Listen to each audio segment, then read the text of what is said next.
Hello and welcome back to the channel guys. तो हम लोग लास्ट टाइम जो बात कर रहे थे, थोड़ा सा मेरा लास्ट टाइम क्या हुआ कि नेटवर्क इशू होने की वजह से मेरा ऑडियो थोड़ा पिच मैच नहीं कर पा रहा था और थोड़ा मेरा वाईफाई का सर्वर और राउटर भी थोड़ा इशू हो गया था। तो बीच में ही शायद लेक्चर को डिस्टर्ब मिला था। तो ये चीज़ थोड़ा ध्यान में नहीं रहा उसको एडिट करने का, तो कोशिश करूँगा कि ऐसा ना हो। तो अभी हम लोग जो पढ़ रहे थे वो पढ़ रहे थे लास्ट टाइम की यूनिवर्स के बारे में। मैंने जो थोड़े बहुत अपडेट्स दिए थे कि यूनिवर्स कैसा होता है, नहीं होता है। तो ये अभी हमारा यूनिवर्स है, ठीक है। तो जो यूनिवर्स के बारे में स्टडी चल रही थी कि यूनिवर्स, सबसे पहला चीज़ कि यूनिवर्स के बारे में आप क्या जानते हैं। तो जो लास्ट मेरा लेक्चर हुआ था उसमें मैंने बता दिया था कि हाँ भाई, कि स्टार्स क्या होता है, स्टार्स के बारे में सारी की सारी चीज़ें आपको बता दी गई थी। दूसरी चीज़ ये थी कि स्टार्स के बाद जो आपका फॉर्मेशंस कैसे होता है, ब्लैक होल्स का फॉर्मेशंस कैसे होता है, वो फिर चंद्रशेखर लिमिट के बारे में सारा कुछ अपडेट्स दे दिया था वो चीज़ें। उसके बाद चंद्रशेखर लिमिट के बाद आपको टेम्परेचर ऑफ स्टार्स मैंने बता दिया था कि टेम्परेचर सबसे मिनिमम होता है तो रेड कलर का होता है जो 6000 डिग्री सेल्सियस होता है, उससे हाई वाइट कलर का होता है और सबसे हाईएस्ट टेम्परेचर जो होता है तो वो ब्लू कलर का होता है, ठीक है। तो इन चीज़ों को बता दिया था। उसके बाद जब हम आए थे तो अब आगे आते हैं, तो हम बेसिकली यूनिवर्स के बारे में जानना चाहते हैं। तो यूनिवर्स के बारे में मैंने थोड़ा बहुत ओवरव्यू भी दिया था कि यूनिवर्स क्या होता है। तो basically universe, anything which you see is known as universe. जो भी हम अपने ब्रह्मांड में देखते हैं वो सब कुछ यूनिवर्स के अंदर ही आता है। जो भी चीज़ हम देखते हैं वो सब चीज़ यूनिवर्स के अंदर आता है। तो यूनिवर्स का एक बेसिक कंसेप्ट यही है कि आप जहाँ तक देख पाते हैं, सोच पाते हैं, सारा कुछ यूनिवर्स का पार्ट है। अब यूनिवर्स आप यहाँ पे देख सकते हो कि यहाँ दो इमेज लगी है, एक ये एक ये। तो यूनिवर्स बेसिकली क्या है कि यूनिवर्स ऐसा नहीं है सर्कुलर है, यूनिवर्स स्पाइरल फॉर्मेशंस में है। आप ये देख सकते हैं यहाँ पे इमेज, यूनिवर्स ये स्पाइरल फॉर्मेशंस में है। और सूर्य जो है, सन जो है, एक चक्कर पूरे यूनिवर्स का लगाता है तो उसको कहते हैं कॉस्मिक ईयर। जो चीज़ शायद हम आपको लास्ट लेक्चर में बता चुके थे, लेकिन अभी मैं फिर से उसको अपडेट करके पूरा पूरा डिटेल में बताएंगे।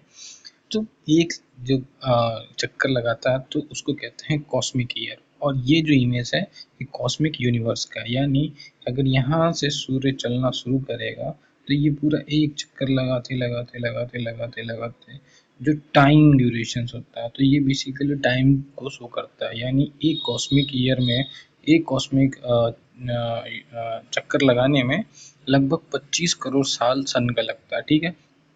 तो ये चीज़ है, एक कॉस्मिक चक्कर लगाता है तो उसमें 25 करोड़ साल लगता है। और शायद ये भी मैंने आपको बताया होगा कि लगभग 250 किलोमीटर पर सेकंड की रफ्तार से सूर्य उसकी परिक्रमा करता है। मतलब एक सेकेंड में 250 किलोमीटर का तय करता है, इतना बड़ा यूनिवर्स है, ठीक है। तो ये चीज़ यूनिवर्स का अपडेट्स मैंने आपको शायद बताया था लास्ट लेक्चर में, ठीक है। अब आगे चलते हैं कि ये कॉस्मिक यूनिवर्स है। आप देख लो, इमेज आपको मिल जाएंगे उसे गूगल पे भी, आप ढूंढ लेना। और ये एक जो नॉर्मल यूनिवर्स जो हमारे पैराफेज में दिखता है तो उस तरह का पूरा ब्रह्मांड। अब ब्रह्मांड के अंदर आता है आकाशगंगा। आकाशगंगा को हम बेसिकली क्या कहते हैं, गैलेक्सीज वगैरह, ठीक है। तो हम लोग यहाँ बात करते हैं गैलेक्सी। अब गैलेक्सी का थोड़ा सा ओवरव्यू भी होना जरूरी है कि गैलेक्सीज क्या है नहीं है।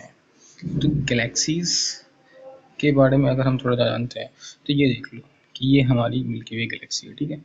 ये हमारी मिल्की वे गैलेक्सी है, ये हमारी मिल्की वे गैलेक्सी है। और हाँ, ये हमारी मिल्की वे गैलेक्सी, ठीक है। अब ये मिल्की वे गैलेक्सी जो है हमारी किस चीज़ को रिप्रेजेंट कर रही है कि हमारे पूरे ब्रह्मांड में ये मिल्की वे गैलेक्सी रिप्रेजेंट कर रही है। अब इसमें क्या है कि मैंने आपको बताया है कि ये जो सन है ये सबसे कॉर्नर में होता है।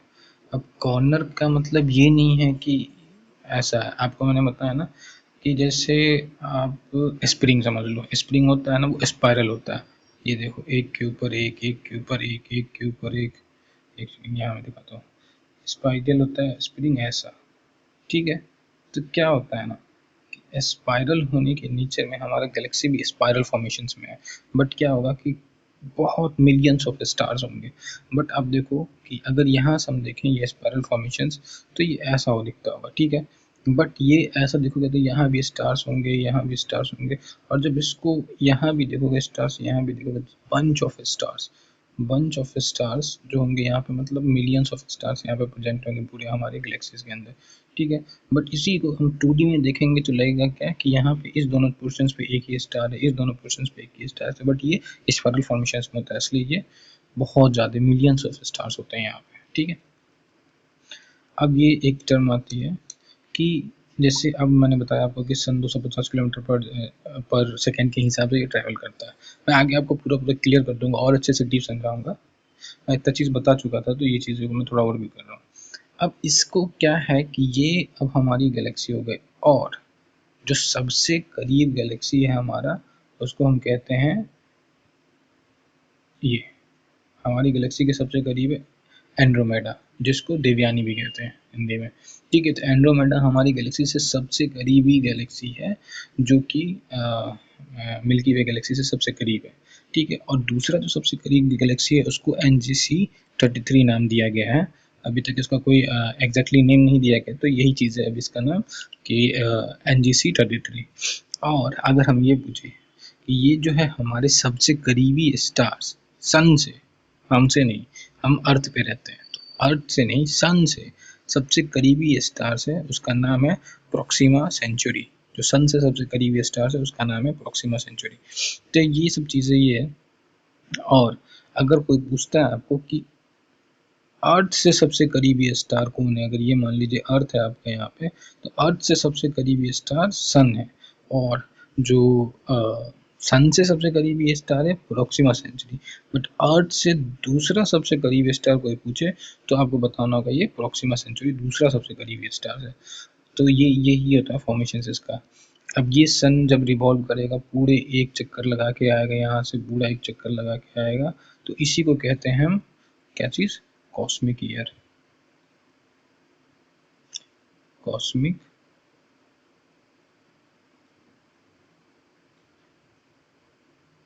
ईयर, ठीक है। ये कॉस्मिक ईयर होता है जिसमें एक कॉस्मिक ईयर में लगभग 25 करोड़ साल खत्म हो जाते हैं। 25 करोड़ साल लगता है एक कॉस्मिक ईयर को कंप्लीट करने के लिए, ठीक है। एक कॉस्मिक ईयर 25 करोड़ साल लगते हैं इसको कंप्लीट करने के लिए। एक सेकेंड गाइस।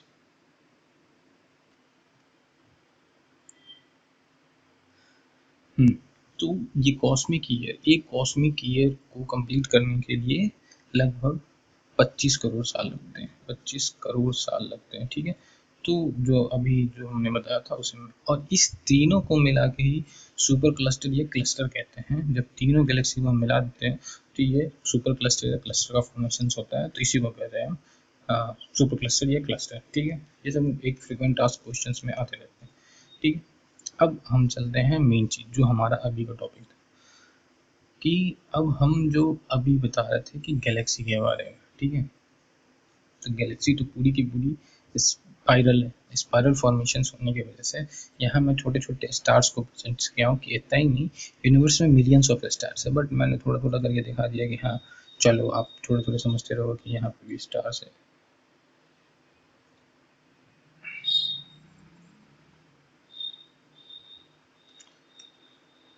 ये मैं एक मिनट और भी देखा दूँ, यहाँ पे स्टार्स है, यहाँ भी स्टार्स है, ऐसा करके मैं रिप्रेजेंट कर रहा हूँ कि ये सब दूर दूर जो भी स्टार्स हैं वो दूर दूर हैं, कुछ बड़े स्टार्स हैं, कुछ छोटे स्टार्स हैं। तो ये स्टार्स को रिप्रेजेंट कर रहा है, जितने भी छोटे छोटे ये स्पॉट्स दिख रहे हैं आपको, ये सब छोटे छोटे स्टार्स को रिप्रेजेंट कर रहा है,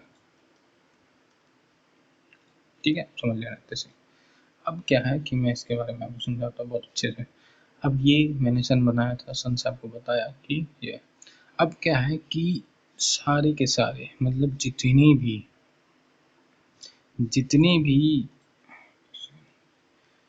जितनी भी स्टार्स हैं ये सब स्पाइरल फॉर्मेशंस में है।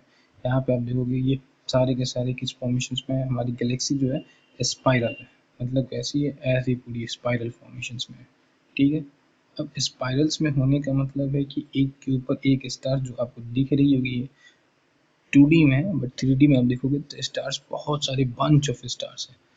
तो सन का जो लाइट है वो सारे स्टार्स के ऊपर नहीं जा पाता होगा, या सन का लाइट वहाँ तक नहीं पहुँच पाता होगा, या बहुत सारे ऐसे स्टार्स हैं जिसका वहाँ तक डिस्टेंस सन कवर नहीं कर पाता अपनी लाइट्स के थ्रू।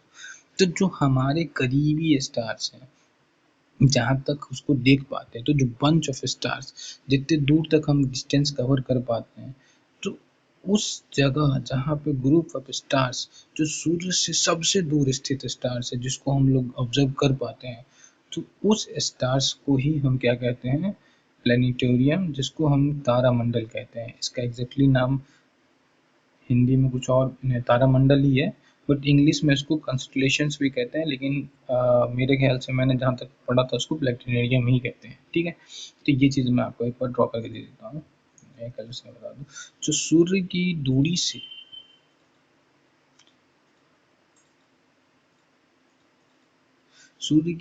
सबसे दूरी पे स्थित तारे के समूह को क्या कहते हैं, तारामंडल कहते हैं। सूर्य की दूरी से सबसे दूरी पे स्थित तारे के समूह को हम क्या कहते हैं, तारामंडल कहते हैं।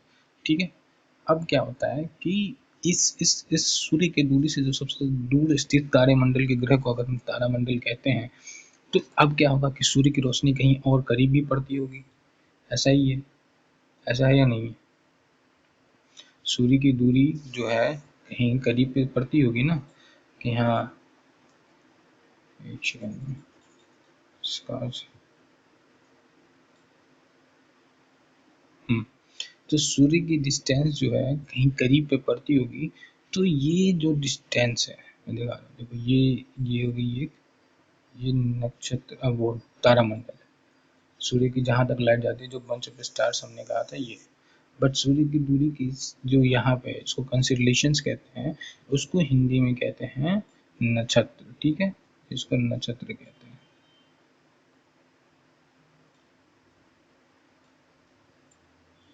इसको नक्षत्र कहते हैं। ठीक है, तो ये जो दूरी जहाँ तक सूर्य की रोशनी करीब पहुंच पाती है, तो इसमें क्या होता है कि सबसे ज़्यादा हमारे ग्रह के ऊपर किसका असर पड़ेगा, जो सबसे करीबी तारे हैं, जो उसी का असर पड़ेगा ना, जो कि सबसे दूर है उसका असर तो नहीं पड़ेगा ना, क्योंकि जो रिवॉल्यूशंस होता है हमारे सोलर सिस्टम का, तो जो कितने जो सूर्य जो है हमेशा उस दूरी तक ही तय कर पाता है जहाँ तक लाइट जा पाती है। तो हमारा जो सोलर सिस्टम इस तरह से डिजाइन है कि सूर्य के सबसे करीब वाले को क्या कहते हैं हम, सोलर सिस्टम, जो कि सोलर प्लैनेट्स उसके चारों ओर रिवॉल्व करता है। बट इसके लाइट्स यहाँ तक जाते हैं, लेकिन यहाँ से ज़्यादा ये नहीं जा पाते, लेकिन यहाँ पे भी बहुत सारे बंच ऑफ स्टार्स हैं। तो इसी चीज़ को हम क्या कहते हैं, प्लानिटोरियम, जो तारामंडल इसको कहते हैं।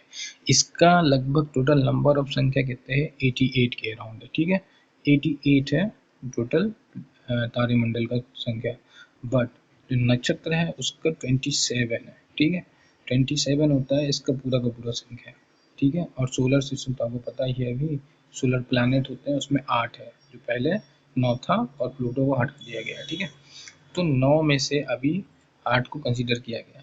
तो जो हमारी धरती है, जो प्लैनेट्स हमारी धरती है, तो उस पे किस किस चीज़ के असर होंगे, जैसे हम बता रहे हैं किसके असर होंगे, तो आपके पास सिर्फ और सिर्फ जो करीबी तारा होगा उसका असर होगा। तो करीबी तारा कौन कौन से हैं, 27 कंसिडरेशंस जिसको नक्षत्र कहते हैं। तो किसी भी जन के लिए, किसी भी किसी भी मनुष्य का जन्म होता है या किसी का भी, तो उसमें जो नक्षत्र का होता है रोल, देखते हो जब एस्ट्रोलॉजी में पढ़ोगे तो ये चीज़ होती है कि उसके अंदर जैसे कि वृश्चिक राशि है, उसके अंदर इस राशि के अंदर इस योग का वो है, ये सब सारा कुछ एस्ट्रोलॉजी का पार्ट है, ये ज्योग्राफी का पार्ट नहीं है, बट आपको जानना चाहिए, जो चीज़ जानना है कि 88 इसमें प्लेनेटोरियम होता है जिसको हम तारामंडल्स कहते हैं। 27 कंसिडरेशन जो ग्रुप ऑफ स्टार्स, जिसको भी ग्रुप ऑफ स्टार्स ही कहते हैं, जो सूर्य के करीब है, तो इसको नक्षत्र में डाल दिए हैं। और 8 to 9 हमारे सोलर प्लैनेट्स होते हैं जो कि सन के चारों ओर रिवॉल्व करते हैं। तो ये मेन चीज़ है, मेन फंडामेंटल चीज़ यही है कि आपको इतना जानना चाहिए। ठीक है, अब इसका असर आपको आगे मैं बताऊंगा कि कैसे हमारे जीवन में इसका असर होता है पूरा का पूरा उन चीज़ों का। ठीक है, तो उसको हम एक बार आपको ओवरव्यू कर देंगे कि किस तरह से वो पूरा होता है। ठीक है, तो अब हम चलते हैं कि अ, जो हम बता ही चुके हैं प्लेनेटेरियम कंस्टलेशंस। अब आपको एक टर्म्स आता है ना कि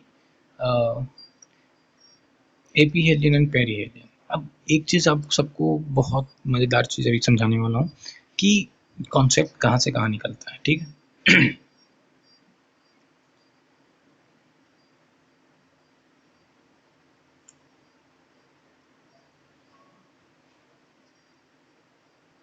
तो ये चीज़ है, जब मैं आपको अभी जब शुरुआती में इन चीज़ों पे रिसर्च हुआ था, तो एस्ट्रोलॉजी के पार्ट्स में आएंगे थोड़ी देर में। जब शुरुआती में रिसर्च किया गया था अर्थ के बारे में, तो जो एक टालमी नाम का साइंटिस्ट है, वो क्या कहता है कि सन जो है वो अर्थ के चारों ओर रिवॉल्व करता है। सन कैसे अर्थ के चारों ओर रिवॉल्व करता है? नहीं करता है। बट उसी के नीचे एक और फिर मतलब ऐसा सबको माना है कि नहीं, सन जो है वो अर्थ के चारों ओर रिवॉल्व करता है और सन जो पृथ्वी का चक्कर काटता है, ऐसा है पूरा। तो जब तक ये चीज़ प्रूफ नहीं हुआ था, तो जितने लोग होते हैं, जब तक हमको कोई अगर साइंटिस्ट कुछ बताता है, तो जब तक नया चीज़ प्रूफ नहीं हो जाता, तो हम उसी चीज़ को लेके मानते हैं कि हाँ यही चीज़ सही है। जैसे आपको अगर हम बायोलॉजी के टर्मिनोलॉजी में बताएं, तो सबसे पहले जो जो स्पर्म काउंट लेवल में आता है, उसमें न्यूक्लियस और न्यूक्लियाई फॉर्मेशंस हुआ था, उसके बाद डीएनए वगैरह नहीं फाइंड हुआ था जब तक, तो तब तक आदमी समझता था कि यही एक आखिरी फेज होता है कि इसका ये। बट धीरे धीरे जब न्यूक्लियस न्यूक्लियाई और डीएनए के अंदर और भी झाँका गया, तो एटीजीसी वगैरह फाइंड हुए थे, तो ये सारी चीज़ों को जो आप जो सारी चीज़ों का फॉर्मेशन होता है, तो फिर नई नई चीज़ें फॉर्मेशन होती है। उसी तरह टालमी का ये थ्योरी तभी लोग मान लिए थे कि हाँ यही सही है। फिर आए कुछ सालों बाद कॉपरनिकस। कॉपरनिकस ने बोला कि नहीं, ऐसा नहीं है, जो धरती जो है वो सन के चारों ओर घूमता है। तो पहले तो कुछ लोग नहीं माने, फिर उनने कुछ प्रूव करके बताया कि ऐसा है, तो फिर उनको कहते हैं अच्छा ठीक है। तो फिर ये प्रूव करके बताया कि कोपरनिकस की अर्थ जो है सन के चारों ओर घूमता है। फिर आए कैपलर, उसी थ्योरी को और आगे बढ़ाए। फिर कैपलर ने बोला क्या कि हाँ, कैपलर ने बताया कि हाँ, सन तो चारों ओर घूमता है, बट क्या है ना कि एलिप्टिकल पाथ में घूमता है। किस पाथ में घूमता है? एलिप्टिकल पाथ में। तो इस एलिप्टिकल पाथ में घूमने के लिए जो सन है वो रिस्पॉन्सिबल होता है, सॉरी अर्थ जो है रिस्पॉन्सिबल होता है सन के चारों। बट फिर आए अपने गैलीलियो साहब। गैलीलियो ने बताया कि जो जो टालमी है वो सही नहीं बता रहा था। तो टालमी क्या कह रहा था कि टालमी का जो थ्योरी है वो गलत है। बाकी जो कोपर्निकस और केपलर जो है वो एकदम एग्जैक्टली सही बता रहा है। तो हम लोगों ने अभी तक गैलीलियो को देखा। गैलीलियो इस बात को प्रूफ कर दिया कि हाँ सन जो है एलिप्टिकल पाथ में घूमता है, और कोपर्निकस का कि हाँ सन के और अर्थ के चारों ओर रिवॉल्व भी करता है। बट ये टालमी का थ्योरी गलत बताया, क्योंकि इसने बोला था कि सन जो है अर्थ के चारों ओर घूमता है, ना कि अर्थ सन के चारों ओर घूमता है। ठीक है, तो इसको गलत बता दिया गया था कि हाँ ये है। बट एक और चीज़ है, जब इन सब चीज़ों के बारे में और भी थ्योरी चल रही थी, तो लोगों के अंदर इच्छा जागी कि भाई अब कैसे ये लोग प्रूफ कर रहे हैं, तो चलो ठीक है मान लेते हैं, क्योंकि इन लोग रिसर्च करते हैं, बट और भी अच्छे से हम यूनिवर्स को एक्सप्लोर करते हैं। तो एक हब्बल जो है, ये हब्बल टेलीस्कोप नाम का एक सैटेलाइट छोड़ा गया, ठीक है। हब्बल टेलीस्कोप, जिसके अंदर सैटेलाइट के अंदर हब्बल टेलीस्कोप लगाया गया, जिस टेलीस्कोप में इतना स्ट्रेंथ था कि वो पूरे लगभग अभी भी बहुत दूर तक है, तो ये पूरी यूनिवर्स का जो इमेज है उसको कैप्चर कर करके हमारे साइंटिस्ट वगैरह को भेज रहा था। तो ये सारे के सारे जो इमेजेस हैं वो फॉर्मेशंस करके उसका बेनिफिट्स हमको मिल रहा था। तो अभी तक ये लगभग 2022 मार्च के अराउंड में इसका लास्ट सिग्नल आया था, जिसमें ये चीज़ कंफर्म की गई कि अब इसका इमेज आना मुमकिन नहीं है, और ये छोड़ा गया था लगभग 1969 और 70 के अराउंड में। ठीक है, तो ये चीज़ प्रूफ हो गया है। तो अब ये अभी एक यूनिवर्स के अंदर है। तो गाइस होप कि आप लोग को ये चीज़ समझ में आई होगी कि किस तरह से हमारा यूनिवर्स वगैरह वर्क करता है, और किस तरह से हमारे नक्षत्र वगैरह, कंस्टलेशंस वगैरह, प्लानिटोरियम वगैरह वर्क करते हैं। अब इसका एक और डिटेल फॉर्मेशंस में जो नेक्स्ट आएगी ना, उसमें मैं आपको बताऊंगा कि उर्सा मेजर, उर्सा माइनर, ओरियंस ओरियंस वगैरह क्या होते हैं, मैंने अभी प्लानिटोरियम्स के बारे में बता दिया था। पोलर स्टार, डॉग स्टार्स क्या होता है, स्टार एपिहेलियन, पेरिहेलियन, इन सब चीज़ों के बारे में बताऊंगा, एस्ट्रोनॉमी इन चीज़ों के बारे में। अब ये एक चीज़ मैं दिखा देता हूँ आपको कि ये चीज़ क्या है, स्टार ट्रैकर ऐप। अभी आपको अगर ये चीज़ लगे कि मैं जानना चाहता हूँ और भी एक्सप्लोर करना चाहता हूँ स्टार्स और डायमेंशंस को, तो ये चीज़ आप ढूंढ लेना, ठीक है। मैं इसका एक एक झलक आपको दिखा देता हूँ कि क्या है नहीं है। वैसे ये एक एप्लीकेशन है जो आप मोबाइल्स में जितनी भी यूनिवर्स के अंदर अभी मतलब आपने जहाँ तक साइंटिस्ट फाउंड कर पाए थे स्टार्स का, उस हिसाब से एक एप्लीकेशन बनाया गया है जो चीज़ कहाँ पे है प्रेजेंट्स, और इस एप्लीकेशन से आप डायरेक्टली अर्थ से आसमान के अंदर जितने भी वो चीज़ें वो देख लो। मैं आपको एक वीडियो होता है तो मैं दिखाने का कोशिश करता हूँ, एक सेकंड।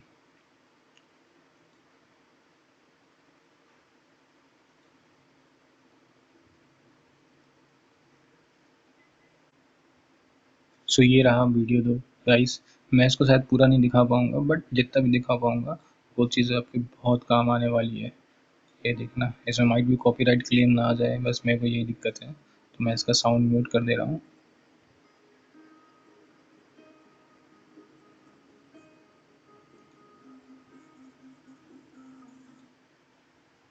और ये वीडियो स्टार ट्रैक ऐप की, जिसमें आप ये देख सकते हो कि प्लैनेट का कंस्टलेशंस एंड डेज के ऑब्जेक्ट्स, आप सन को भी इसमें फाइंड कर सकते हो कि कहाँ पे सन, मोशंस में आप अपने ओरियंस, पोलर स्टार्स, नॉर्थ स्टार्स, जितने भी स्टार्स है उसके 3D इफेक्ट्स वगैरह में देख सकते हो। इसमें कुछ मेन्यूज वगैरह भी दिया हुआ है सिंपल और नाइस वे में। और सबसे बड़ी बात क्या है ना कि हमारे जितने भी ग्रह के अंदर जो सर्कमस्टांसेस और चीज़ें हो रही हैं, इन सारी चीज़ को इस एप्लीकेशन में डिफाइन किया गया। तो एक बार आप खुद खोल के देख लेना और देखना, आपको बहुत मज़ा आएगा। मून्स वगैरह सब कुछ दिखाएगा इसमें कि कहाँ पे हम लोग अभी हैं, किस प्रेजेंट सिनेरियोज में है, तो ये आपको बहुत बेनिफिट देगा। तो होप वीडियो आपको अच्छा लगा होगा गाइस। तो फिर मिलते हैं अब नेक्स्ट वीडियो में, और तब तक के लिए thank you and goodbye. और नेक्स्ट लेक्चर बहुत जल्दी आने वाला है, टेंशन नहीं लो आप लोग। आज तो रिलेट हो गया था, hoping to come soon and meet again. Bye bye.